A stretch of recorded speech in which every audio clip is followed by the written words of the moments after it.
Good morning and welcome to the first Next Normal virtual roundtable series brought to you by Boost. I'm Frida Liu. I've been covering this topic, the pandemic, for the last 9 months, and although it has taken us all by surprise, there are green shoots. So today's topic is digitalization of traditional businesses, what the future holds, and the potential pitfalls. So joining me today for our inaugural session, we have with us Dato Ng Wan Peng, COO of MDEC, Mr. C.S. Chin, National VP of SME Association Malaysia, and Mohd Khairil Abdullah, CEO of Boost. So welcome everybody, and just to let you know that if you have any questions, please go to the YouTube chat box, and then we'll address that later. So the year is coming to a close. What a year it's been. I just have to start with this question to everyone. Your key observations this year. Maybe we'll start with you, Dato. What has been key for you this year? Thank you, Frida. Like you said, everything is about COVID. So I'll just maybe share a little bit of observation in regards to how it has impacted the businesses. We all know that more than 30,000 businesses have shut down since the start of COVID, and this is really bad. And this is just until September. I cannot imagine until the end of the year what could it be. So with the majority are failing to revive the operation. After even the gradual reopening of the economy since June. We do not know. But of course, we can only hope for the best, hopefully through the digitalization, for the help by the association, by the industry. But the three things that is impacting them would be higher business operating costs. A lot of people may not realize it, that because of the COVID, so businesses that are still operating, they all these costs for them to clean, sanitize, the additional expenses are going through the roof.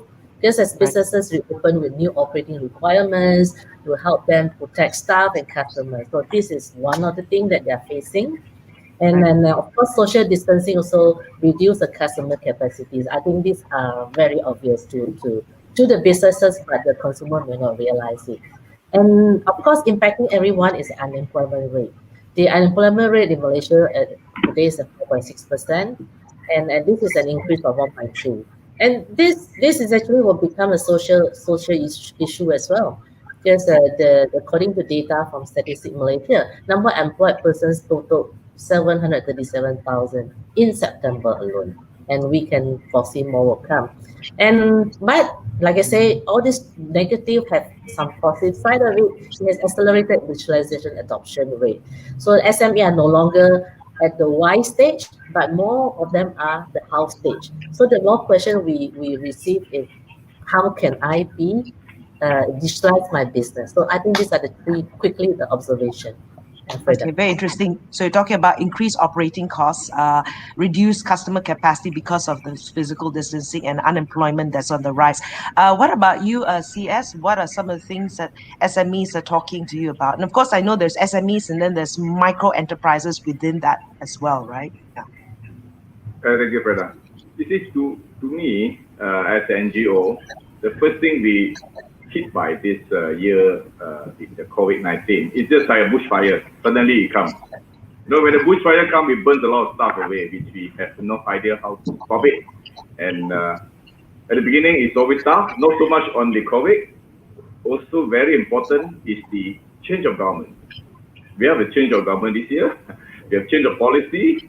We have change of all the important ministries. Right, and the switch of all the KSUs among the ministries.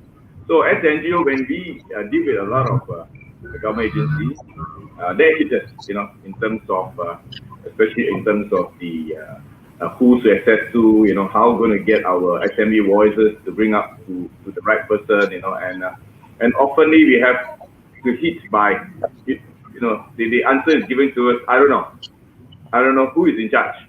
Right. So in a way that, that's what I've been saying, that economy is well hit. We all know that, very bad. Especially on SMEs. We have just the last figure. The last report just a week ago. There are 100,000 companies have been shut down. Right. That is official figure. Official figure because these are earlier. We've been hit since mid of March until now. It's almost 8 months plus, right? And there's a many company, even when you want to shut down your company, our operation, you don't submit direct to the closure as it is. You need SSM to approve it. You need to have filing. So a lot of them are still not yet been approved. So to me, the figure will be much more than that. So what we do hope, of course, I don't want to say that it's bad economic situation will go on. We have done the survey. In fact, the latest survey we did, with only 50% of the companies that respondents come back, that they will still fight and continue. They won't close their business, and only about 20 or 15% will really want to close down their business. So in other words, means there are still opportunity. The economy still will grow, but we need to do simple things like open up the borders. Among Malaysia especially, right? At one point of time, we see there's so small number in other states, but we still not allowed to travel. So that just sound about what Khairil was talking about during our earlier was the hotel. The tourism industry was already well hit, and if that doesn't help them again, then another big chunk of hole will be hit on the SMEs. So likewise, I agree with Dato Wan Peng. It's a challenging year. Challenges ahead for us, but with the effort we are moving on, and I think with the seriousness of the government currently, the current government, I hope no change again. That we believe we can go through this. Right, thank you. All right. So, okay, the other than the pandemic, the change in government, and of course, you were talking about, the conservative number of, you were saying 100,000 businesses are closed down, but you feel that that's actually, there's a lot more than that, right? Khairil, your observations for this year in your space? Well, I think the key word here is hardship, and I say that with a view on the segment that we pay a lot of attention to, which is the SME segment. It's not like some of the larger enterprises where, to a certain extent, they have the balance sheet to weather through the storm. Dato Wan Peng talked about the increased costs and whatnot. The SMEs don't have that kind of, spare cash, if you like, to undertake some of those costs. And so what that means is that they're actually exposing themselves to some of the health risks that if you're an employee of a large organization, you're not exposed to, right? So by and large, it has been a very, very, very tough year for most of the SME proprietors that we've been working with, right? Having said all of that, though, I think one of the things that we've also observed is, if you like, the speed and the willingness around our business, right, which is cashless adoption. To a certain extent, even before MCO, we were already starting to see this, but it really sort of started to kick off after the MCO kicked in.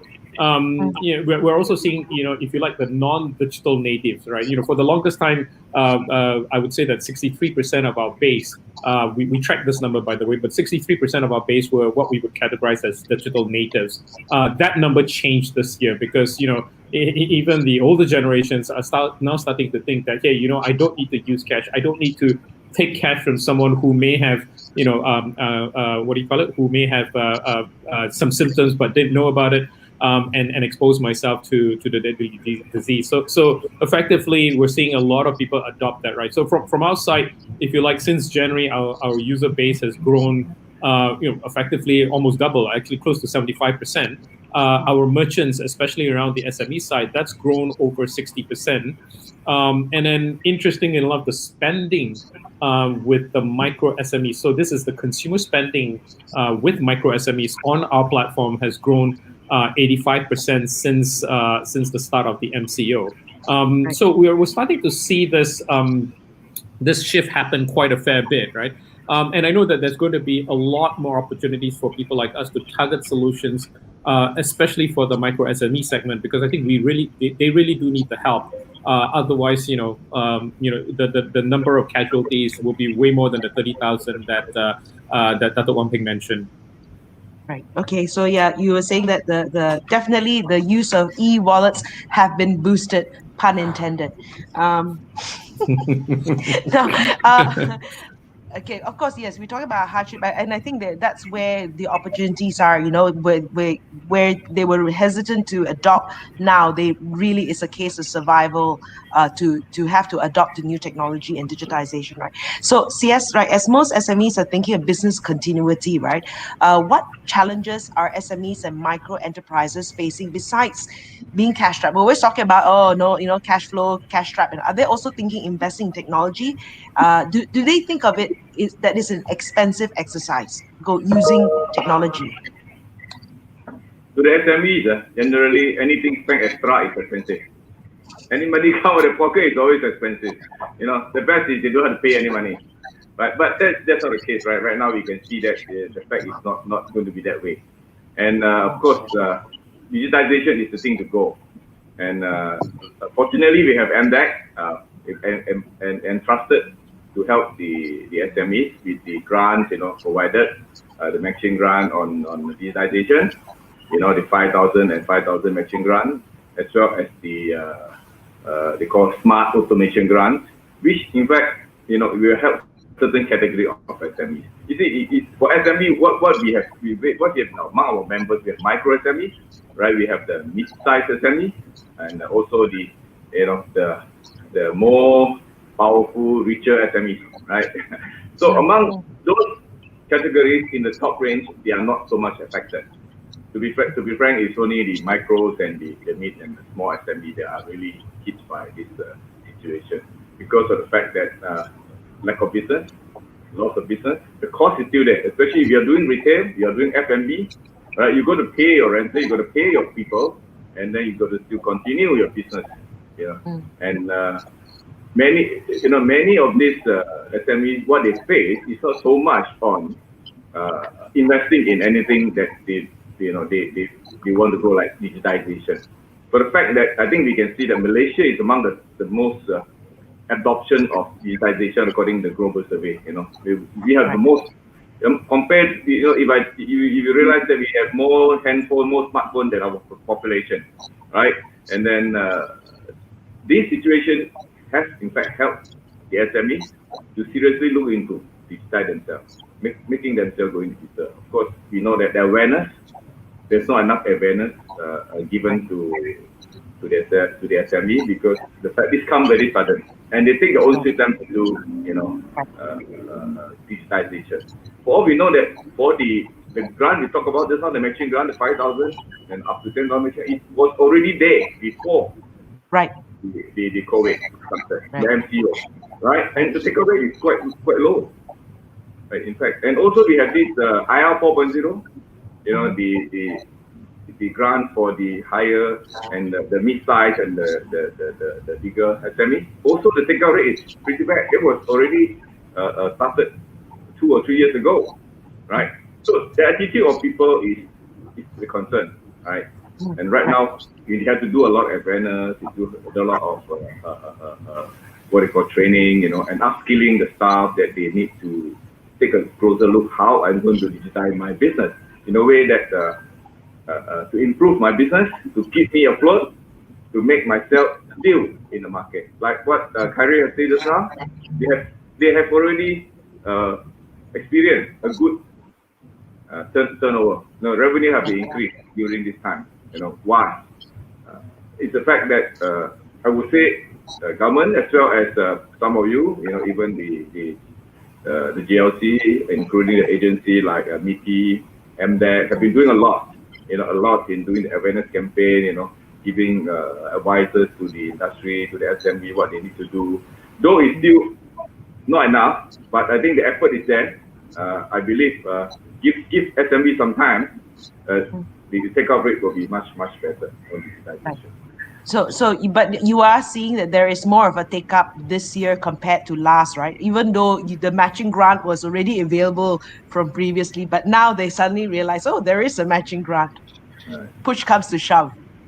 Yeah. But of course, it's also the fact that most of them think I would never get a grant. Government won't give me any grant. It's difficult to apply. The process is tedious, right? And it's true. That's why the NGO like us have been fighting with the agency, especially at the case of, I don't mind telling in front of our Dato, It was bad in the beginning when you applied. You know that when you apply during MCO, you want to apply for a 5,000 grant, you got to go to the bank. How to go to the bank when MCO? Right? And when you go there, when they open up a little bit, you know, the CMC or whatever, when you go in queue, you can see the queue is so long outside there with the sun and sunshine on you, right? So the fact that the process and procedure is so bad.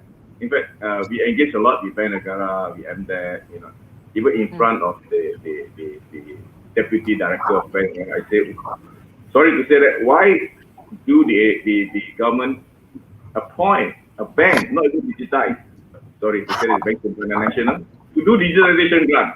You know, it's kind of, you know, difficult for us to explain that. But anyway, that process has been changed thanks to you know, MDEC, Dato Ng Wan Peng. They take it out internally as well to cut down the procedure of getting the grant. Or else it is so difficult for us to tell our members why the government are not doing things. You are putting the grant forward, but you're putting roadblock for them to apply, and it's not big money. You know, it's just 5,000 maximum they will get from the government. You know, so that's where we face a lot of mindset issue, you know, among the SMEs. So mindset issue, and things are changing when we realize the seriousness of things, right? Anybody, if you have any questions, please, you know, do put them down in our YouTube chat box. Dato, so, you know, based on what CS has said as well, can the country's digital ecosystem support the continued migration of offline commerce to online? You see, I want to be positive about Malaysia's digital ecosystem support. You know that since the beginning of the MSC, close to 34 years ago, we have been preparing ourselves, our country, to have a conducive digital ecosystem to support the user, the businesses, public sector, so on and so forth. So if we look at, because the question is about offline commerce to online. So I will explain a little bit of why I'm positive about this. Because we have been working on e-commerce initiatives for the past 5 years, actively for the past 5 years. We have the national e-commerce roadmap that's driving how we are doing this. Obviously, to support this, we need to have a lot of other things. Come to the SME digitalization later. For commerce, different things will be the marketplace, readiness of marketplace. The other one is logistics. Thirdly is payment. I'll leave the Khairil to talk a lot more about the payment. But I think we have all these three components ready for us. Marketplace-wise, we have our local players, many of them, and some of them are vertical-centric. And we have a lot of the foreign big marketplace available for our companies to embark on. As of our last count, we know that more than 300,000 businesses are already signed up with us and more to come. And some of them are going to export. What I want to do is actually to encourage the services, professional services to go online more than just a normal the traditional business that are selling some goods, but those who are selling services actually can also consider online, because that's what I think is important.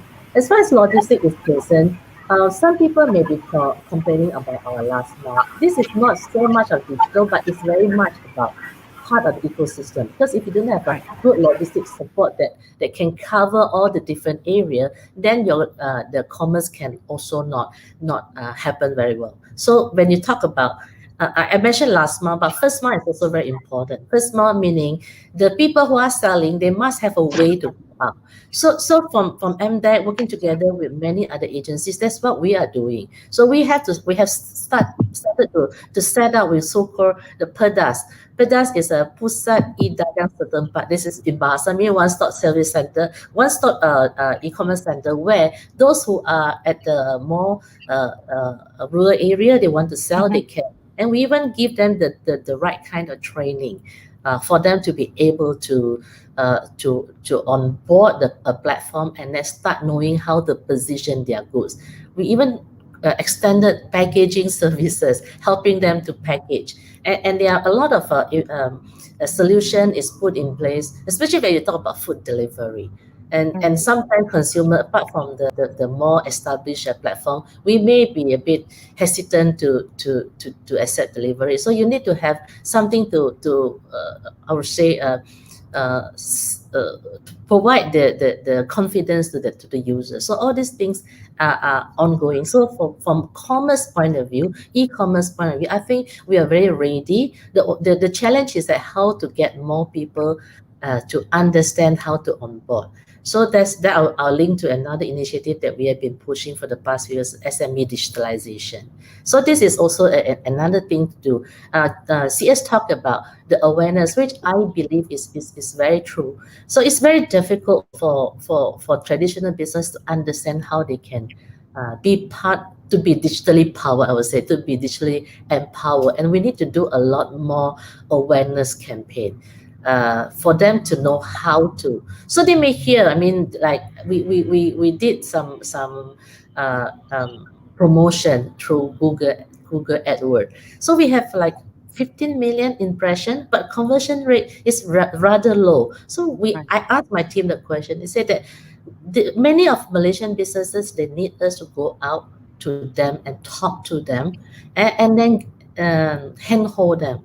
So as a result of this, we had to run a lot of classes, have a accelerator to help all these people to embark on the digitalization journey. So Malaysia, from digital ecosystem support point of view, we have it. I think broadband coverage is broad enough, even though it's not 100%, but you can have access to it. And but if there's any one challenge, I would say is the talent, especially SME side. The people within the SME, their own company, they don't have the right talent to do it. So this is something that we perhaps have to do a lot more.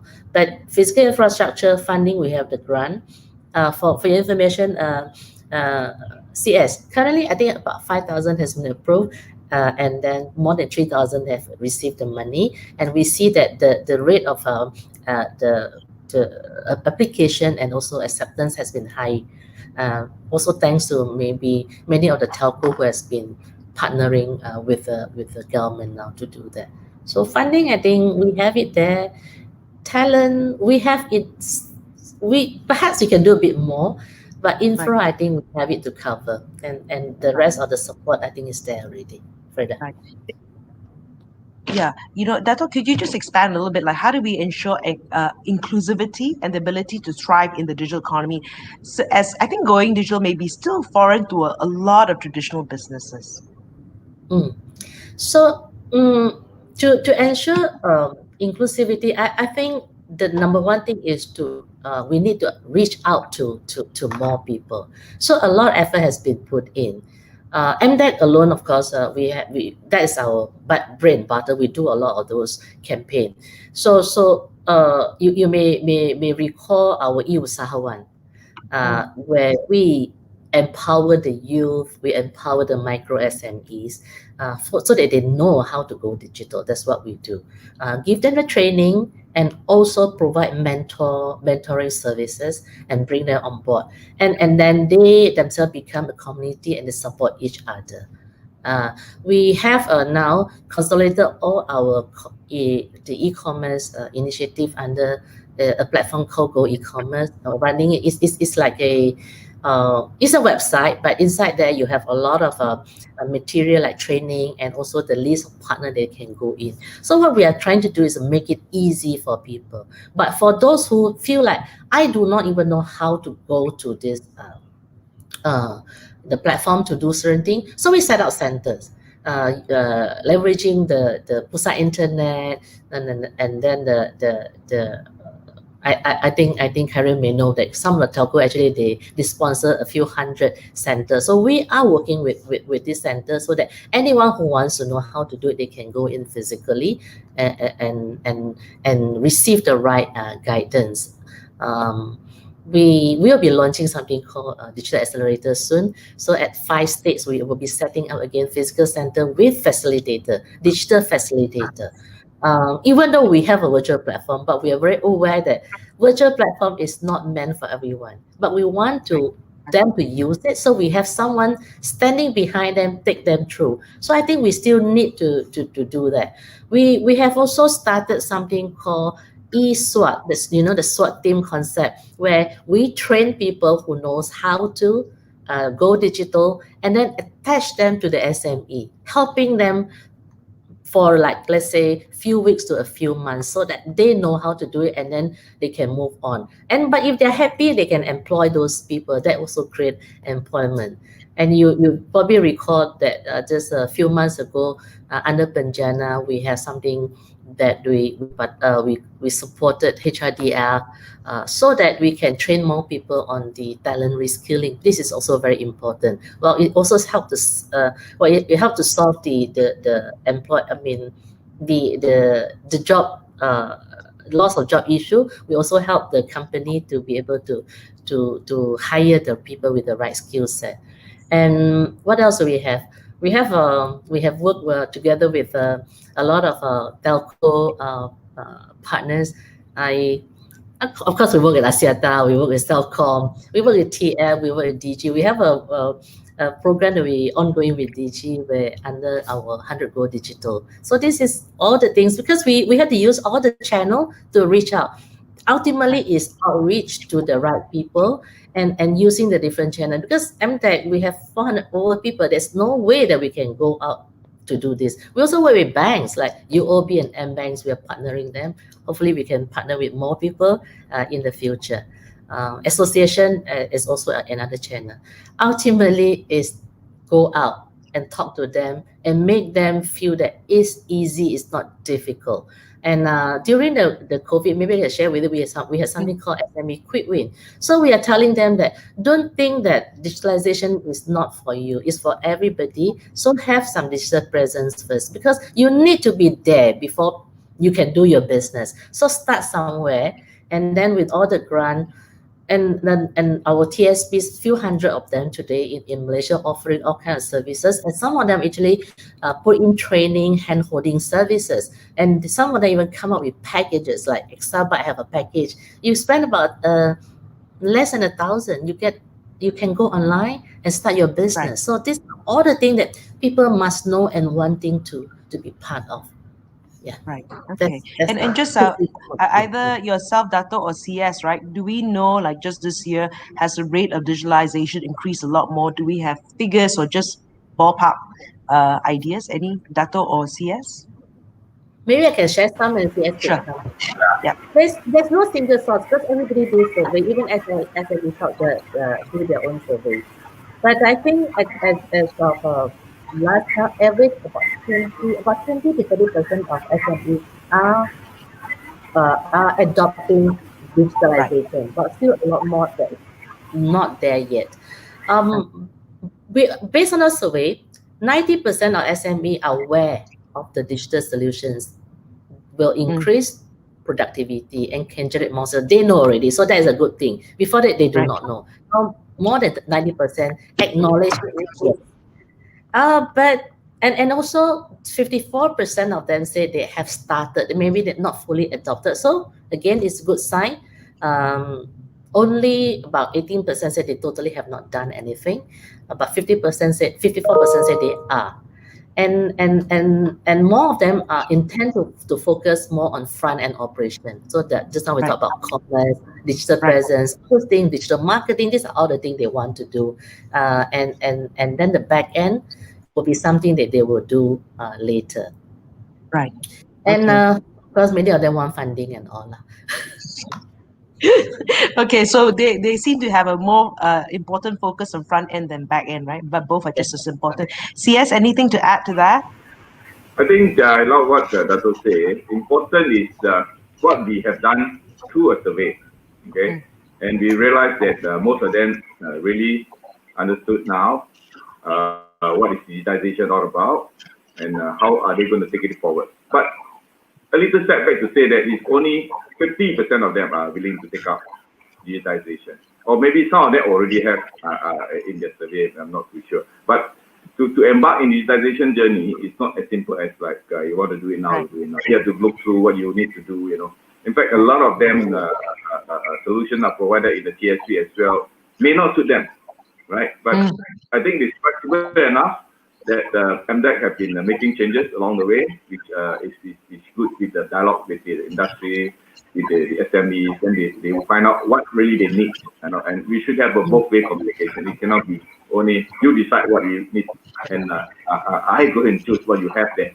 So thanks to Dato Wan Peng and the team, so far have been good because they're trying to listen to what really needs down there. And it also must be very much in terms of categorize which category of businesses they focus on.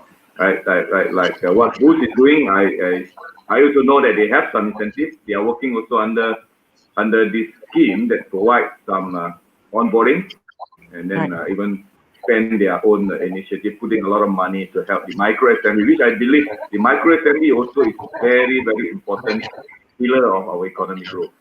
So to me, I think digitization is already there, right? And people already accept it. It's just that how and what to do, and that's where the association agencies will come and help them. Okay, Khairil. So how else is Boost supporting SMEs and micro enterprises? Okay, unmute.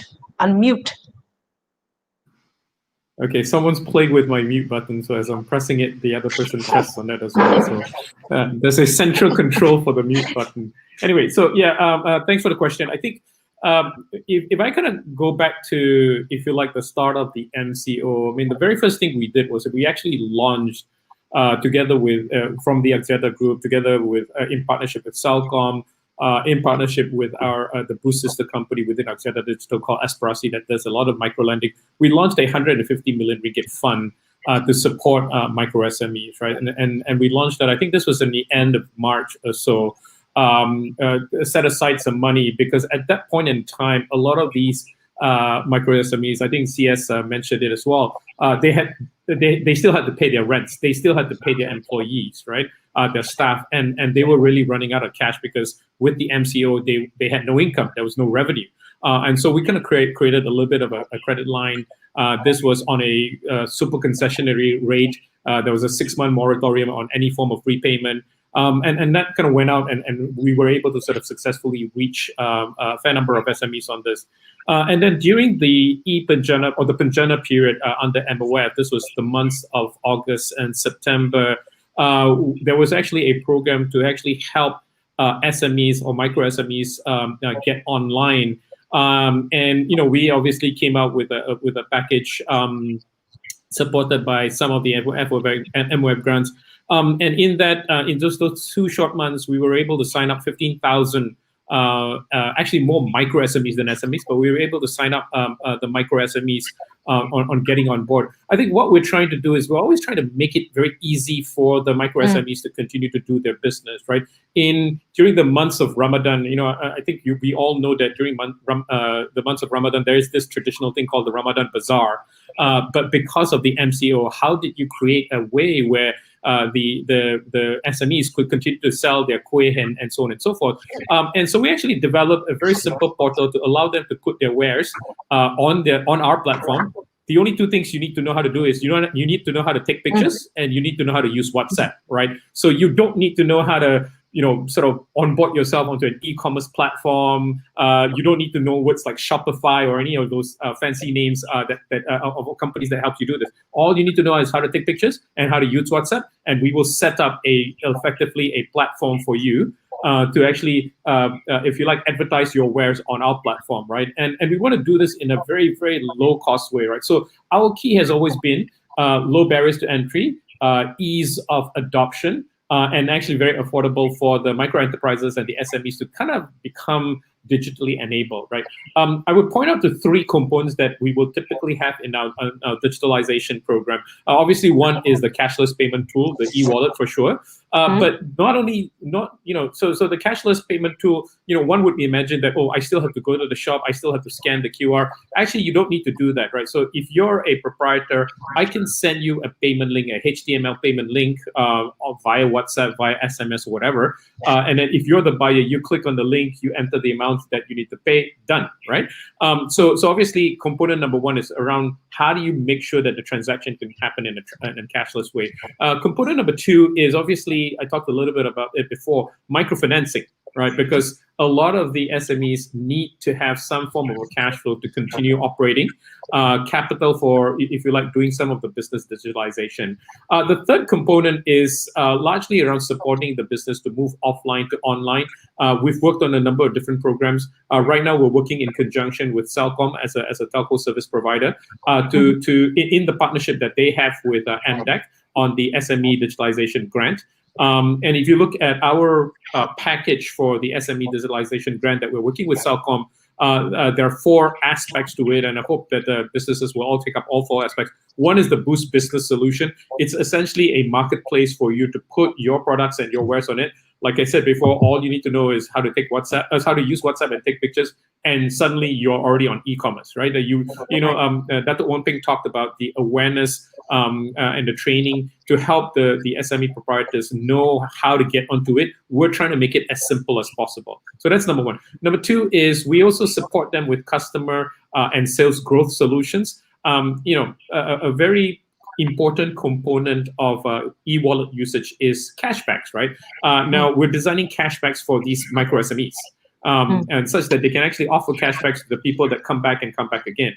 And very soon we're going to actually pack a loyalty solution on top of that, right? So gone are the days when you go into an SME or a coffee shop and then they give you a little card, you stamp, every time you buy a coffee, you get a stamp. And then after 10 times you fill up the card, you get a free coffee. We're going to do away with all of that. It's actually going to be fully digital now. And we're going to do that for our SME friends. The third component of our SME digitalization grant is the digital marketing solutions, obviously working in conjunction with another sister company within Axiata Digital called ADA. We want to be able to sort of target different sets of users to bring them to the Char Kway Teow uncle in SS2, right? It's not to target a big bunch of users and go to a mall and buy, athletic shoes. No, it's actually taking these group of users to your favorite Char Kway Teow store, to your favorite Kajang Satay store, to your favorite, Makcik Nasi Lemak, right? Those kind of shops that we're looking after. And then finally, micro insurance. I want to spend a little bit of time talking about this because I think, especially in this day and age, where a lot of them feel very uncomfortable to go out there and do business, we're creating programs to actually protect them, right? Where if you do fall sick, not only is your your medical expenses covered, but we also protect you against the loss of income, right? If you're the Char Kway Teow uncle in SS2, let's say if you fall sick and you're out for a week, it's actually the lost income that kills you more than the loss of more than the medical charges, right? And so we're trying to create programs that's very, very catered for them. So I would say that these are the things that we're doing. There's still a lot more that we're trying to do to help the SMEs, but at least these are the things that are now in place and ready for the SMEs to use. Right. Okay. So I've got more questions for you, but I'm just going to address some of the questions that have come up. There's one from Azim Long who says, you're going to go with that one first, right? Okay. Is Malaysia really ready for digitalization? We're building a cashless nation, but I still see a lot of shops that still prefer cash transactions and sometimes no e-wallet, debit credit options. Okay. Who would like to address that? Khairil or Dato? Maybe I can start, but I'll start by just kind of relating what we're hearing from the ground, and also a little bit of kind of historical experience, right? So some of you may have met him before. Prior to when we first started up Boost, the first CEO of Boost, who's now left the country, by the way, was the former CFO of Safaricom. Safaricom, for those of you who might know, was the telco that actually launched M-Pesa in Kenya. And M-Pesa in Kenya is probably the most successful mobile wallet case study prior to the emergence of the WeChat Pays of the world. M-Pesa was actually the kind of the case study that everybody wrote about. Now, one of the things that I remember him telling us was that actually one of the reasons why M-Pesa really exploded was Ebola, because Ebola, the virus, made it very, very necessary for people to kind of move away from handing over cash to sort of some form of cashless adoption. If I look at the historical reasons why a lot of the SMEs didn't want to go onto a cashless adoption, it was largely because they didn't see as much benefit. And in fact, actually, one of the downsides they saw was that, now there's a way to kind of track all my expenditure, right? And the worry will always be that, is LHDN going to come after me because now they actually know how much revenue I make and all of that stuff. But I think once you come down to the core of not being able to do business because you don't have a cashless solution, that's actually forcing a lot of the rethink, right? Especially during the MCO. We were creating solutions where you can still continue to sell your nasi lemak from your kitchen. And you don't even have to open up your shop, but you need to adopt some form of cashless way of doing transactions, right? So I think that shift has changed. We're seeing that shift happen massively, by the way. So if you look at sort of all our online related payments for this year, it's grown in the 3 months since the start of the MCO. It grew by 2.2 times.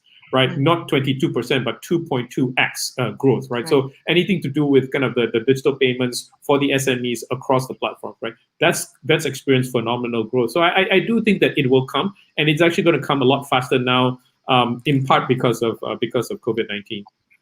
Right, Dato, anything to add to that? I agree with Khairil, because maybe the particular shop may not be ready, but we can see the shift. Because two things, consumers are preferring they prefer to go online, and then when you go online, you need to go digital. So based on the study, more than 4 million new digital consumer in Malaysia from 2018 to 2020. I think largely is this year. So as you can see, when consumers shift, the business has to follow. So they have to adopt. Secondly, also you can see that Malaysia has very high percentage of digital consumer, with 83% of our population are already in there. So with the number and the percentage, I think business will have to start doing this. Otherwise, they will lose their customer. So it's a matter of time. And the acceleration of the digitalization is tremendous. I think in the last 6 months is 5 times. Right. And we are already achieving our 2025 target this year alone. So yes, we are going digital. Right. There is a question here by one Azim Long, but I think it's been addressed. I'll just go through it anyway, because if it's not been addressed, Azim, if you can just let us know. But the question he had was, I believe one of the challenges in promoting cashless society is the infra and initial investment cost. What can both the industry and government agencies do to further promote the adoption? Because then after that, one Azim later on said, great initiatives, Dato. So you can either address this, and then Azim, just let us know if this was already answered. Anything to add to that, Dato? No, I think the cost side, maybe we can get Khairil to talk about. To adopt the question is about cashless. I think I don't believe it is expensive, because a lot of them today you don't even need the hardware, right? You want to go cashless, any of your mobile devices you already have. But obviously some of the third party issuer, they may charge certain price. That one is a commercial decision that you have to negotiate. I believe Boost is actually giving a lot of incentive to the businesses for them to adopt. And I know that many of the other ewallet players are doing the same as well. So to embark on it is actually more expensive now, because infrastructure is already ready, and you just have to sign up. Right. Okay. Thanks. Okay. Now this is a question from Friska Freddy, who says data systems that are sitting in silos, businesses don't have full perspective of their customers, also is protected by the PDPA. How can businesses cross-sell, understand the customer's buying pattern?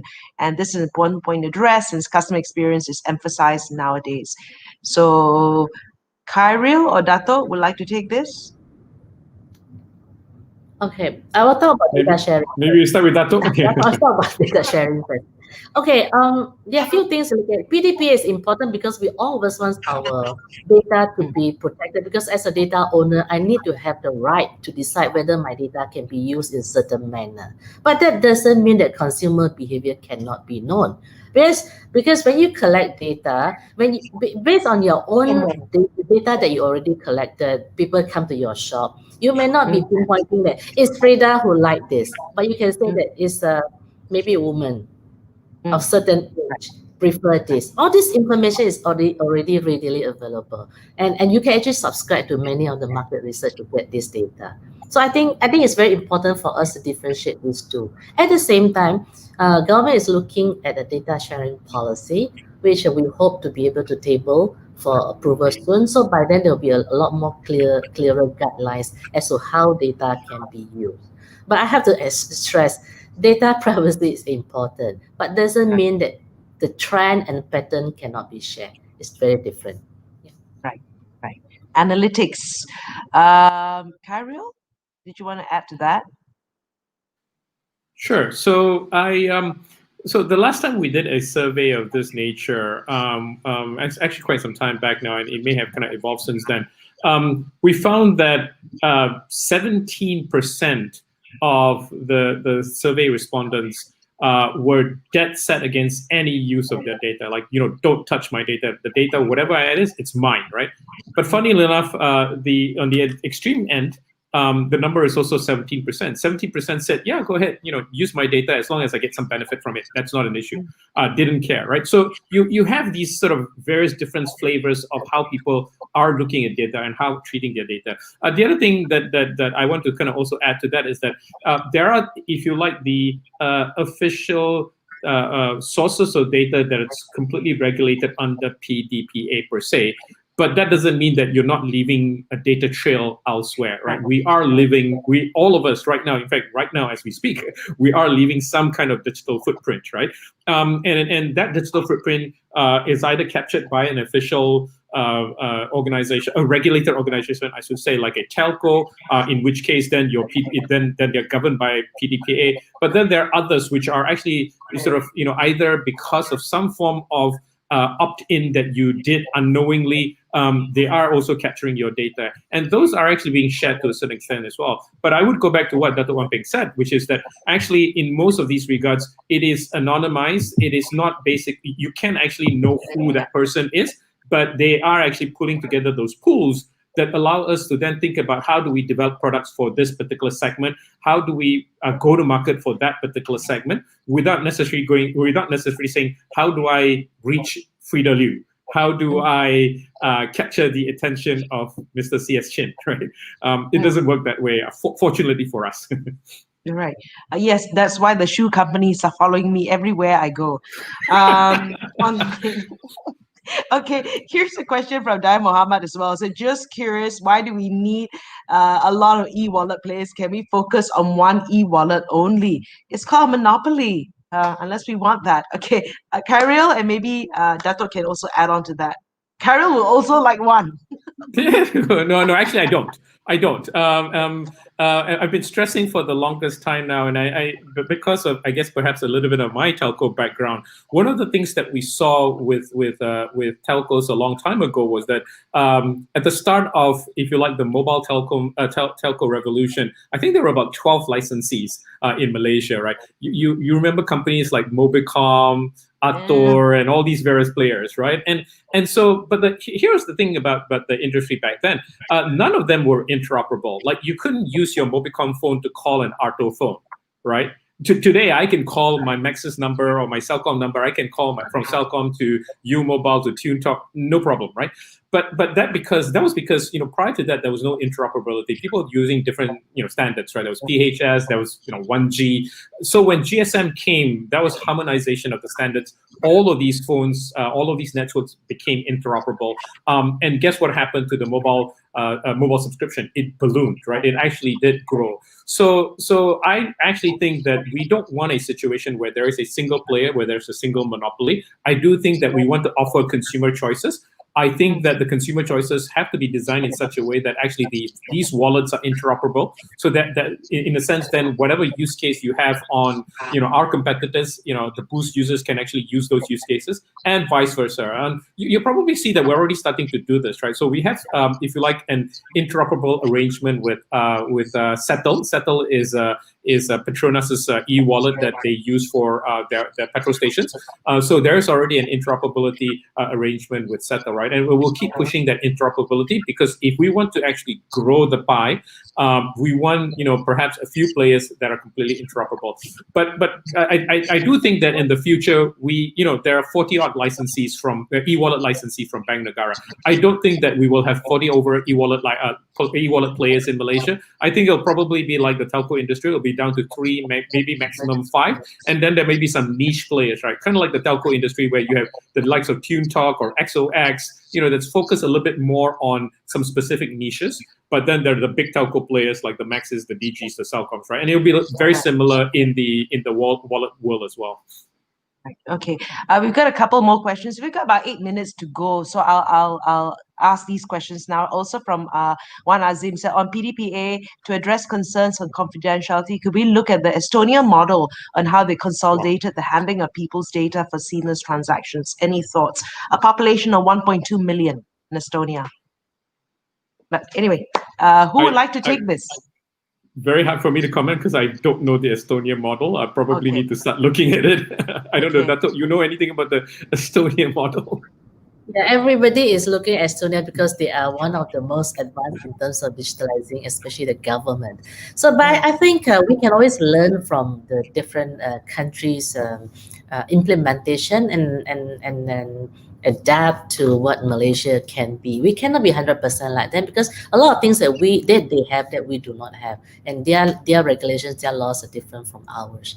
But we are looking at Estonia as one of the good learning place, but I don't think it's 100% we will be adopting what Estonia has, because we have to just like digitalization for our businesses, we have to do our own planning and take our own pace to do it.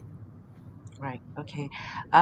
Interesting question here from Unku Liza, and she says, this question is for both Dato and Mr. Chin. So, as much as the government, private, public companies are doing programs to help SMEs shift from offline to online, do you think the biggest skepticism of going digital is it more a mindset? I guess, how do we address this from an industry point of view?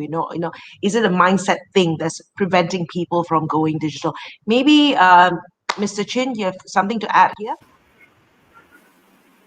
I think, as I said earlier, mindset is the main obstacle of going to digital. And then, as far as the SME are concerned, they are all very traditional, right? And you ask a nasi lemak reseller to go to booths and use booths. It's not as simple as it is, right? It has to take some time to do. Of course, with the COVID, it speed up the adoption of digitization because of the fact that they have no choice. Right? At the moment, like what Khairil was saying, that nobody want to touch money if possible, right? The money could be a source of infection, right?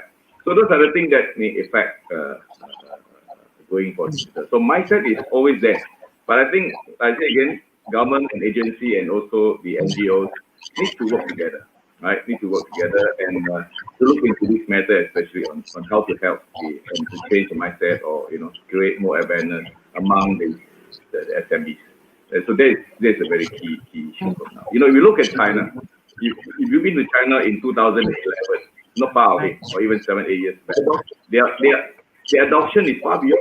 They are so far behind us, right? But when they came out, the changes is so tremendous, right? And we can take that as an example, how we can change ourselves, and then looking at what has happened as a nearby country as well, how much they have been improved. And then that probably will inspire our SMEs to look further. And this COVID actually pushed them. You need to survive. You need to digitize. Right. Here, okay, I don't have any more questions, but I've got a final question on my part. We've got about 5 minutes. So 2021 is not magically going to be a better year. We hope it will be. So how can, I guess, SMEs prep themselves, and especially after the Lunar New Year, when usually spending will be held back again, right? We just talked about the whole industry. So, and where are the green shoots? I just want to end off with something a little positive. Where are the green shoots that we can look at? Maybe we'll start with you, CS. I think I'm very happy that the vaccine have found, and the share market have been moving fast because of vaccine story, which is good for certain people. But I think in general, what I'm trying to say is that the economic situation is not that bad anyhow, right? If you go on the ground, yeah, there are many companies closed down, there are many sad stories here, there are people lose the job, but the government is doing their best to help.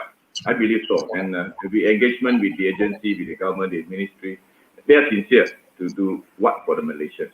So right now, what we need to do is to look at what other ways that we can do ourselves, not so much just rely on grants or even bank help, or any other thing. Look at yourself. What can you do to minimize your expenses or minimize your costs to make sure you stay afloat? So to me, I think very soon, I hope so. Very soon, the border will open because the closing the border has in fact caused us a lot of economy downturn for Malaysia, for all of us, because Malaysia is a trading nation.